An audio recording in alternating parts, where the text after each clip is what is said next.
दो महाशक्तियों की महामुलाकात अलास्का के एकरेज में हुई,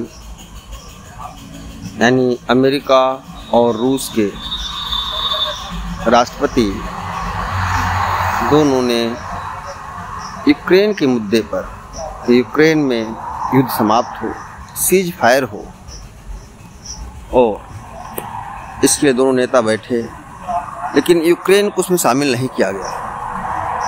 अलास्का में जो पहले रूस का हिस्सा था, 1867 में उसे अमेरिका ने खरीद लिया था। अलास्का से रूस की दूरी महज कुछ किलोमीटर की है, लेकिन इस मुलाकात के बाद कोई परिणाम निकला नहीं। हालांकि बातें दोनों की इस रूप में रहीं कि अगली मुलाकात फिर करेंगे। क्या सहमति बनी, किन मुद्दों पर सहमति बनी, इस पर भी कोई बात निकल करके मीडिया में नहीं आ पाई। अगली मुलाकात को लेकर के एक सहमति जरूर बनने की बात हुई। तो क्या रूस यूक्रेन का युद्ध, जो अगला महायुद्ध करा सकता है या विश्व में शांति ला सकता है, दोनों इस बात पर निर्भर है कि अमेरिका और रूस कहाँ तक टकराते हैं। लेकिन एक बात है, इसमें यूक्रेन नहीं शामिल है। यूक्रेन के करीब 22% हिस्से पर रूस अब तक कब्जा कर चुका है, यानी यूक्रेन का जो पूर्वी हिस्सा है उस पर रूस ने कब्जा कर लिया है और उसे वो छोड़ने को तैयार नहीं है। ऐसा क्षेत्र है वो जहाँ पर रेयर मिनरल्स मिलते हैं। यूक्रेन और रूस का ब्रेड बास्केट है दुनिया का, यूरोप का। वहाँ पर्याप्त मात्रा में गेहूं पैदा होता है,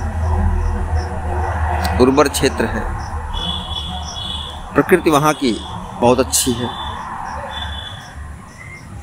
लेकिन बात आती है कि इन महाशक्तियों ने क्या तय कर रखा है।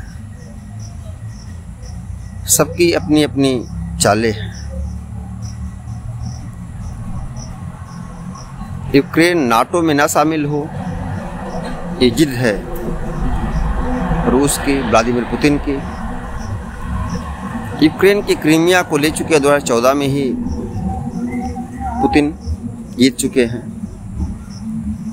और अब उसके पूर्वी हिस्से पर लगभग 20% हिस्से पर कब्जा कर चुका है रूस। 2022 से अब तक 3 साल लगातार युद्ध चलते हो गया, चौथा साल चल रहा है। यूक्रेन को मदद करने वाले देश नाटो और देश हैं। यूरोप के देश चाहते हैं कि रूस यूक्रेन में उलझा रहे और सबकी अपनी अपनी आर्थिक हित हैं, राजनीतिक हित हैं, सैनिक हित हैं। यूक्रेन तो फंस गया मछलियों के जाल में, उसे फंसा लिया गया, फंसा दिया गया, जैसा भी हो। लेकिन यूक्रेन की जनता तो पिस रही है। यूरोप और नाटो उसे मदद कर रहे हैं हथियारों से, पैसों से, लेकिन यूक्रेन में अपने सैनिक नहीं भेज रहे हैं और यूक्रेन की जनता तड़प रही है, परेशान है। क्या परिणाम होंगे ये तो कोई नहीं जानता, लेकिन जो राजनीति है वो बहुत गंदी है और ये आपस की राजनीति, स्वार्थ की राजनीति दुनिया को महायुद्ध में धकेल सकती है। ट्रंप की धमकी अगर बात नहीं बनी, रूस में और यूक्रेन में सीज फायर नहीं हुआ, अमेरिका रूस समझौता नहीं हुआ, तो टैरिफ बढ़ा देंगे भारत पर। 50 कर चुके, 75 कर सकते हो, 100 कर सकते हो। तो ट्रम्प तो सन की है, लेकिन ये सारी चिट ट्रम्प की है भारत से, कि भारत पर अपनी टैरिफ बढ़ा देंगे वो, क्योंकि भारत उनकी बात नहीं मान रहा है। रूस से सस्ता तेल खरीद रहा है और अपनी आर्थिक प्रगति कर रहा, ऐसी प्रगति कर रहा है जो अमेरिका और विश्व को चिढ़ा रहा है। यहाँ दुनिया की प्रगति धीमी है, वहीं भारत की प्रगति 6.5% से ऊपर है। सारी रेटिंग एजेंसियों ने भारत की प्रगति को बढ़ाया है।